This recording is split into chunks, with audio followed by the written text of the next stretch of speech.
It's a bit chilly. I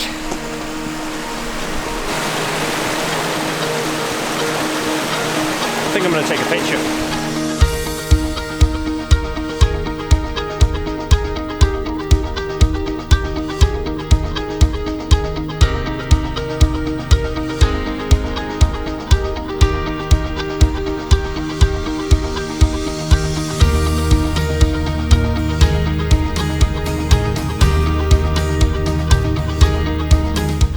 I'm not really the most stable platform when it comes to vlogging. I tend to shake around quite a lot.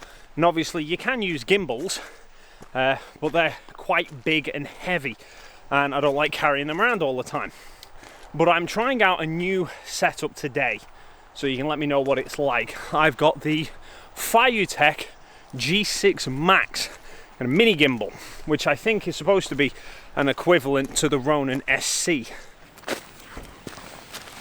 But what I want to talk about today really has nothing to do with gimbals.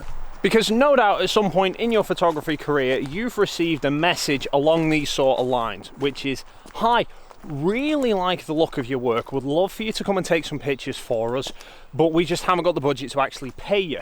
But if you do the work for free, we'll let you put the pictures into your portfolio and will be great free exposure for you. What do you say? And the correct response to that is suggest that they go and have sexual relations with themselves. Firstly, on principle alone, asking someone to go and do work for free for you makes you a complete dick. In the UK at the minute, minimum wage is about £8 an hour, which means you get asked to go and photograph, I don't know, a birthday party, a concert, some show like that. You might be there photographing for, say, 2 or 3 hours. You might then have another 3 or 4 hours editing up all the photos afterwards. So you're looking maybe 7 or 8 hours work. You get asked to go and photograph a wedding. You could be at the wedding for 10 hours taking pictures and then have 2 or 3 days editing up the photos later, which means you could be doing 20 or 30 hours worth of work.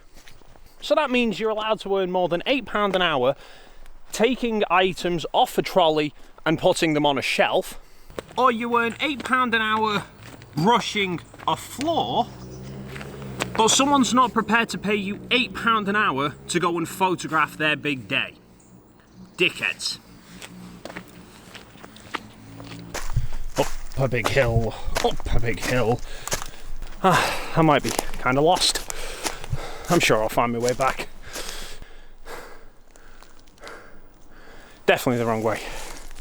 Back down the hill. So at the bare minimum, you should be at least getting minimum wage just to cover your time and expenses for going photographing their day. So like my little snood. Keeps me face warm.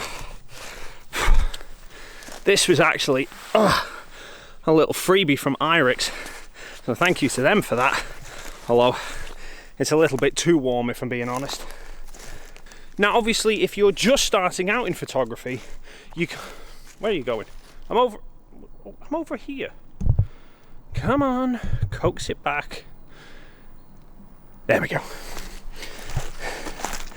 So obviously if you're just starting out, I'll be back with you in a minute. Yeah.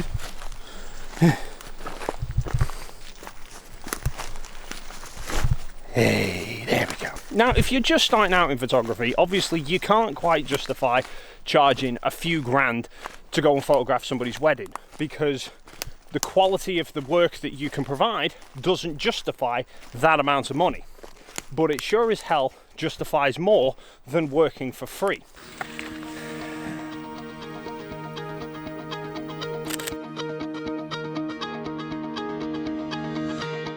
Now this argument of it's free exposure for you, it's free publicity, it's going to help you get more clients, is honestly complete crap. Because your biggest problem when you're just starting out is not, I need pictures in a portfolio so people can see the work that I'm doing. It's, I need to learn the composition, the lighting techniques, all of the aspects of what makes a photo look good.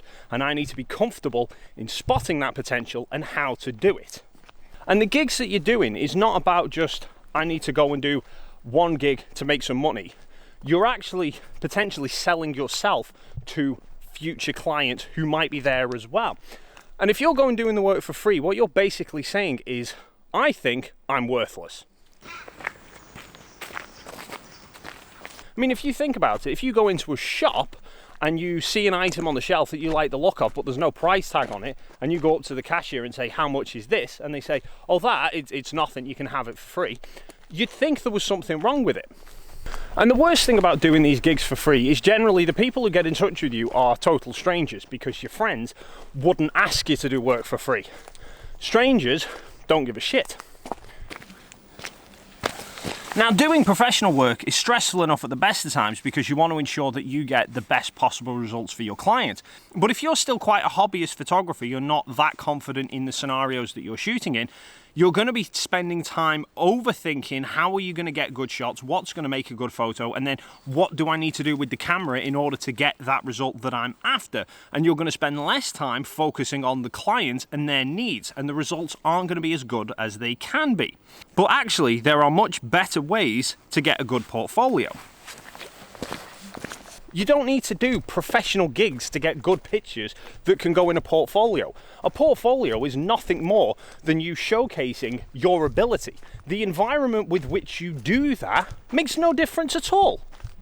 So someone gets in touch with you and says they want corporate headshots, or they're a model and they want some new portraits doing, and they want you to do the work for free. You tell them to stick it where the sun don't shine. And I'm not talking about Sweden. You can ask a family member, friend, or someone you know who's in a couple and just say, I want to get some practice doing some portrait shots, so can we go out to a local park, bit of a walk just around wherever, woods or anywhere for that matter, and I want to practice doing some portraits of you. I'll buy you dinner or I'll buy you a drink as a way of saying thank you. Any pictures that I get, you can keep, so you can have for whatever reason. But if it doesn't go how you plan, the results don't work how you want, you've lost an hour of your time. It's not the end of the world. If a prospective client wastes an hour of time with you and gets crap results, even if they've not paid for it, they'll still slam you for it and give you bad reviews. Now you might be thinking, that's great, Dave, but I want to go photograph a wedding. So for a wedding, I need to be in a wedding scenario. Fair point, but there are still better solutions than going flying solo with no clue what you're doing. Just bear with me a second. It's too warm for this.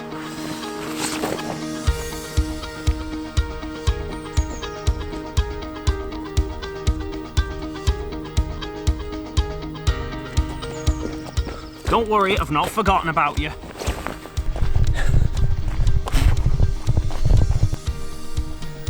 I'm liking how the sun's coming through the trees there. But I'm not liking that I've only got 13% battery left on this. 10-second timer, long enough to get down there? Let's find out.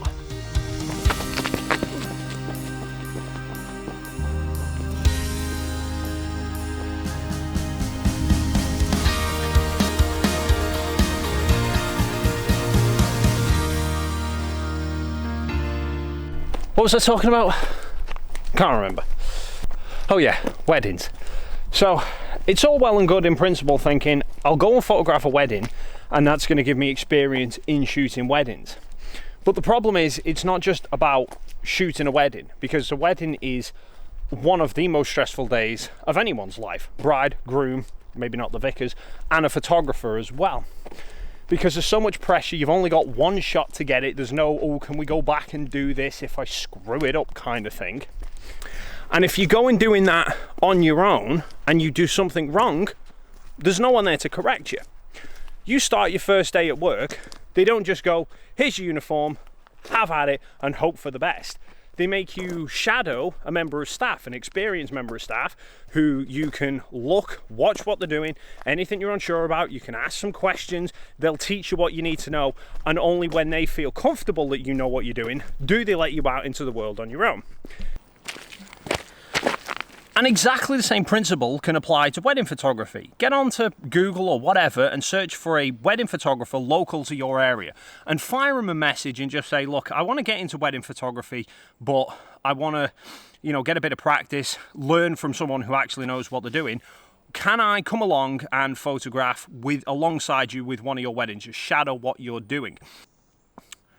And I'm distracted because there's a robin over there.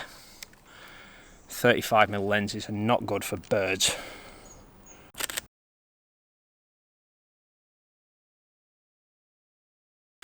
Some of them might say no, you never know. But some of them might actually say, yeah, sure thing, I've got a wedding coming up and you're more than welcome to come along. Obviously, they're not going to pay you to do the work. Now, you might be thinking, hang on, I'm still going photographing a wedding and I'm still not getting paid any money for it. So what's the difference? The difference is that rather than just guessworking and hoping that you're doing something right, you're actually able to watch an established photographer, an experienced photographer, do the same scenarios, and you can see how they're looking at different environments and how they're using things like speed lights in order to add to the natural light that they have to create a whole new different look, and how they're able to interact with the bride and groom, how they're able to make them feel comfortable, ease them into what they're doing and pose them up in ways that look more natural. One of the very first weddings that I ever did, I wasn't photographing, I was actually videoing it. And it just so happened that there was two photographers there who were working together, second shooting each other, and they were some of probably the best UK wedding photographers that I've seen for quite a long time. And it really opened my eyes standing next to them while I'm videoing the same scenario that they're shooting, and then a few weeks later seeing the finished pictures and thinking, I was there when they took that, I know what I saw, and it didn't look like that. They were able to see beyond what was at face value and get more from the scene than I ever could.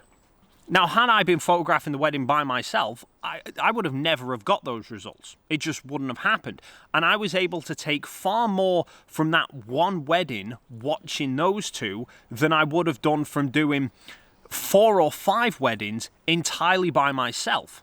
Not entirely sure how I've done this, but it would appear that I've managed to change the language settings on my gimbal into Chinese. So I have some fun later trying to work out how the hell to get that back.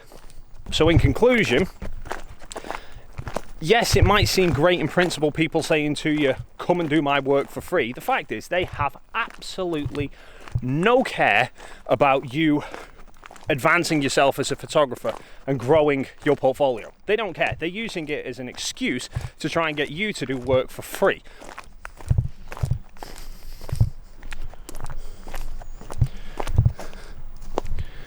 Little donkey, little donkey.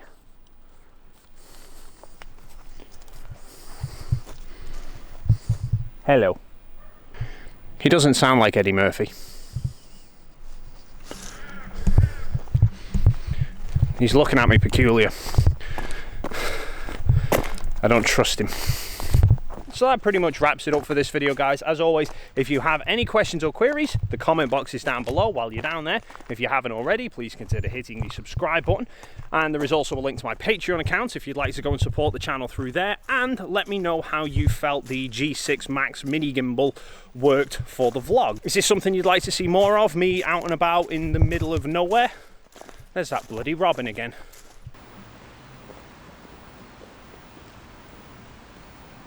And by more of this, I do mean out and about in the wilderness, you know, taking pictures, not chasing birds.